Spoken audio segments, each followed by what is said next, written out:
MP board class 10th वाले सभी बच्चे ध्यान दीजिएगा। प्यारे विद्यार्थियों, आप सभी छात्रों का गणित विषय का प्री बोर्ड परीक्षा का पूरा पेपर और उसका सॉल्यूशन है।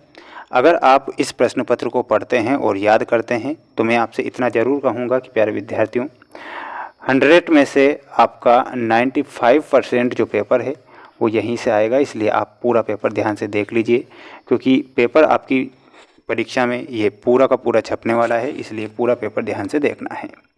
हमारे चैनल के द्वारा आपको जो प्रश्न पत्र बताए जा रहे हैं 101% परीक्षा में वहीं से प्रश्न बन रहे हैं। ये आपका अंतिम पेपर है और आप सभी बच्चों को इन प्रश्नों को याद करके ही जाना है, क्योंकि पूरा पेपर सॉल्यूशन के साथ आ चुका है। माय डियर फ्रेंड्स, परीक्षा में आपसे पहला प्रश्न पूछा जाएगा। सही विकल्प चुनकर लिखिए। मैं समीकरण निकाय a1x + b1y + c1 = 0 तथा a2x + b2y + c2 = 0 का एक अद्वितीय हल होने की शर्त लिखिए। तो इसकी जो शर्त होती है वो होती है a1/a2 बराबर नहीं b1/b2। ये आप सभी छात्र करेक्ट उत्तर के रूप में लिखेंगे। चैनल पर अगर आप हमारे साथ आज नए जुड़े हैं तो चैनल को सब्सक्राइब जरूर करके रखना है। माय डियर फ्रेंड्स, हमारे चैनल के द्वारा आपको वार्षिक परीक्षा के लिए भी तैयारी करवाई जा रही है, जिसमें आपको ऐसे प्रश्न बताए जा रहे हैं जो परीक्षा में आते हैं, और डेली हम लाइव क्लासें भी ले रहे हैं। तो उनमें वार्षिक परीक्षा की तैयारी भी करवा रहे हैं। तो आप चैनल को ज़रूर सब्सक्राइब करके रखें और अपनी मेहनत जारी रखें। अगला प्रश्न आपकी परीक्षा में आएगा, आप ध्यान से पढ़ लीजिएगा। बहुपद 2x³ + 3x² + 4x + 5 के शून्यकों की अधिकतम संख्या क्या होगी। अधिकतम संख्या यहाँ पर आपसे पूछी गई है, तो 3 इसकी अधिकतम संख्या होगी। तो 3 आपको लिखना है। अर्थमेटिक प्रोग्रेशन यानी कि समांतर श्रेणी 12, 7, 2 और -3 का जो सर्वांतर होता है, सर्वांतर -5 इसका सर्वांतर होता है। तो इसमें आपको -5 करेक्ट उत्तर के रूप में लिखना है। अगला प्रश्न देखिएगा। अगला प्रश्न ये रहा आपकी स्क्रीन के सामने। आपको बिल्कुल भी पेपर को मिस नहीं करना है। प्रश्न आपसे पूछा जाएगा, यदि द्विघात समीकरण ax² + bx + c = 0 का विविक्तीकर का मान 0 है तो द्विघात समीकरण के कितने मूल होते हैं। द्विघात समीकरण के जो मूल होंगे वो कितने होंगे, 2 बराबर वास्तविक मूल होंगे। तो इसमें आपको ऑप्शन नंबर बी करेक्ट ध्यान रखना है। माय डियर फ्रेंड्स, मेरी ये मेहनत अगर आपको अच्छी लगती है तो आप आज चैनल को ज़रूर सब्सक्राइब करें और अच्छे से प्रश्नों को ज़रूर पढ़ें, क्योंकि परीक्षा में ये प्रश्न बनते हैं। एक वृत्त की अधिकतम कितनी स्पर्श रेखाएं हो सकती है। तो माय डियर फ्रेंड्स, इसमें आपको लिखना है अपरिमित रूप से अनेक स्पर्श रेखाएं हो सकती है। तो इसमें आप ऑप्शन नंबर डी ध्यान रखेंगे। अगला प्रश्न मैं आपको बता देता हूं, और अगला प्रश्न ये आएगा आपकी परीक्षा में। आप ध्यान से पेपर को देखें। 2 बहुपदों का योग होता है, तो 2 बहुपदों का जो योग होता है एक बहुपद होता है। तो इसमें आपको क्या लिखना है, एक बहुपद। ठीक है, एक बहुपद। घटना ई की प्रायिकता प्लस घटना ई नहीं की प्रायिकता कितनी होती है। तो इसमें आपको लिखना है 1। ठीक है। किसी द्विघात समीकरण के अधिक से अधिक कितने मूल हो सकते हैं। तो अधिक से अधिक मूल अगर आपसे पूछा गया है तो प्यारे विद्यार्थियों इसमें आपको लिखना है 2। केंद्रीय प्रवृत्ति के 3 मापकों का संबंध त्रिमाध्यक बराबर क्या होगा। तो बराबर में आपको लिखना है बहुलक। बहुलक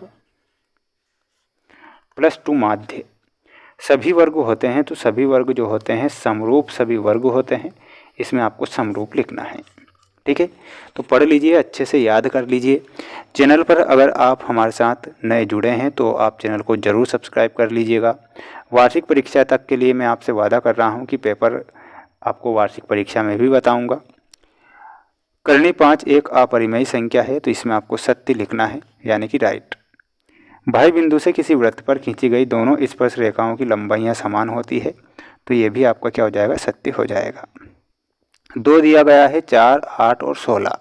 इस प्रकार लगातार संख्या चलती रहेगी। तो क्या ये एक समांतर श्रेणी है। तो ये आपको असत्य लिखना है। प्रेक्षक की आंख से प्रेक्षक द्वारा देखी गई वस्तु के बिंदु को मिलाने वाली रेखा दृष्टि रेखा कहलाती है। तो ये आपको सत्य लिखना है। बिंदु P(x,y) की मूल बिंदु से जो दूरी होती है √x² + y² होती है। तो इसमें आपको ये सत्य के रूप में लिखना है। ठीक है। तो सभी बच्चे इसका एक स्क्रीनशॉट ले लीजिए और पढ़ लीजिए, याद कर लीजिए, क्योंकि पूरा पेपर मैं आपको बताऊंगा और 101% मैं आपसे कह रहा हूं कि पेपर आपका यहां से बाहर नहीं जाएगा, इसलिए पूरा पेपर को देखना है। साइन 0 डिग्री का जो मान होता है इसमें आपको लिखना है साइन 0 डिग्री का मान 0 होता है, इसमें ऑप्शन नंबर डी से मिलाना है। टेन 60 डिग्री का मान अगर पूछा जाए तो करणी 3 टेन 60 डिग्री का मान है। Sine square theta plus cos square theta का मान हो जाएगा 1। कोस 60 डिग्री का जो मान होता है 1/2 कोस 60 डिग्री का मान होगा। 1 + टेन स्क्वायर थीटा का मान पूछा गया है sec square theta, option number A से आपको मिलाना है। ठीक है, तो स्क्रीनशॉट आप ले सकते हैं और अच्छे से पढ़ सकते हैं। अगर आप अपनी परीक्षा में अच्छे नंबर लाना चाहते हैं तो वो विद्यार्थी इस वीडियो को पूरा देखेगा और अपनी जो तैयारी है उसे मजबूत कर लेगा। अगला प्रश्न देखिएगा माय डियर फ्रेंड्स। अगला प्रश्न परीक्षा में आएगा आपकी में। एक प्रत्येक का एक शब्द या एक वाक्य में उत्तर दीजिए हमें। त्रिज्या r वाले वृत्त के क्षेत्रफल का सूत्र लिखिए। तो इसका जो सूत्र होगा वो क्या हो जाएगा, पाई r स्क्वायर। तो पाई r स्क्वायर लिखना है। यदि x + y = 5 तथा x = 1 हो तो y का मान ज्ञात कीजिए। y का जो मान होगा माय डियर फ्रेंड्स वो कितना हो जाएगा, 4y का मान होगा, तो दूसरे में आपको 4 लिखना है। गोले के आयतन का सूत्र लिखिए। प्यारे विद्यार्थियों, गोले के आयतन का जो सूत्र होता है मैं यहाँ पर लिख देता हूँ, 4/3 पाई r³। ये गोले का आयतन है। वर्गीकृत आंकड़ों के लिए बहुलक का सूत्र लिखिए। तो बहुलक का सूत्र क्या हो जाएगा, इसमें आपको लिखना है z = l प्लस का होल स्क्वायर f1 f0 बटे 2f1 माइनस f0 f2 का होल स्क्वायर प्लस h। ये आपको लिखना है चौथे में। वृत्त के त्रिज्यखंड की परिभाषा लिखी है, तो ये याद करके जाना है।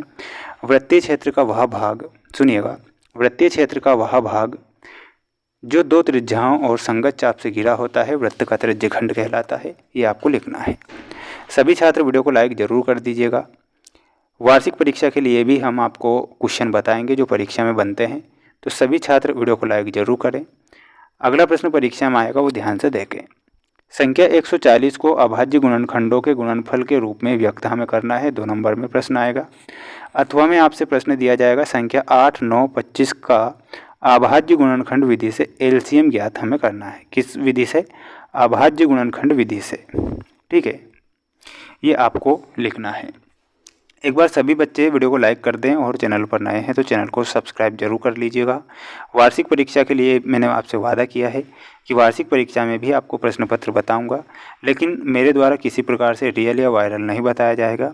सिर्फ आपको आईएमपी क्वेश्चन में बताऊंगा जो परीक्षा में बनेंगे। वार्षिक परीक्षा में भी अगर आप रियल पेपर ढूंढेंगे तो आपका ही नुकसान होगा, इसलिए आप रियल या वायरल ना के चक्कर में ना रहें और अच्छे से मेहनत करें। सभी बच्चों को मेरी तरफ से बेस्ट ऑफ लक। जय हिंद, वंदे मातरम।